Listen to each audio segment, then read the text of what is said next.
can almost stand here and see the air intake in that room of origin.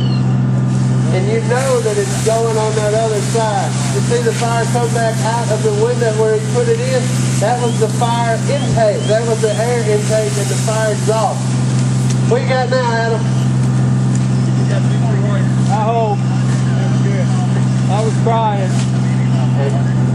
1,800 degrees when he hit the fire. Can you explain what you just saw? If not, why not?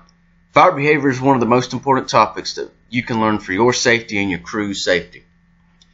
Traditionally, fire behavior had the typical ignition, growth, fully developed decay. But now we understand that a fire can become underventilated. We show up, we ventilate the structure, trying to remove the superheated gases, and then the fire grows exponentially. Kind of coming full circle, Chief Lloyd Layman in the 1950s, little droplets of water, FDIC. Now we're still talking about the same things and how that water conversion is what we need. Look at the definitions. Do you understand flow paths, intakes, exhaust, bidirectional, ventilation limited, ventilation controlled? And what's the difference between offensive, defensive, and transitional?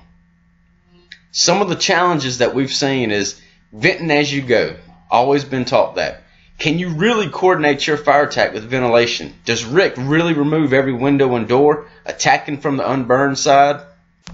And does it ever make sense to spray smoke? Let's look at a couple of examples. One of the experiments in Spartanburg, South Carolina. You see the exhaust, the intake, the bidirectional flow. 1,800 degrees from floor to ceiling. After 30 seconds, it dropped to 500. It doesn't always matter where you apply it from. It's as much water as fast as possible, and that was the steam conversion from 1,800 to 500. The next pictures, you can see the flow path, and just a good example of showing you how where the neutral plane is, the bidirectional flow.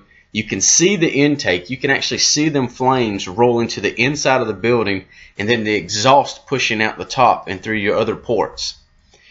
Here's just an example of a NIST example for heat release rate, showing the impact of where fire is, its progression. We vent a window, and then where we come in at fire suppression.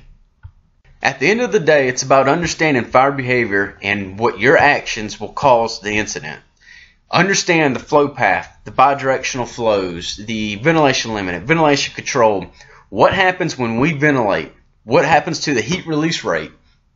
These are things that you have to know and have to think about and understand as a firefighter and a company officer.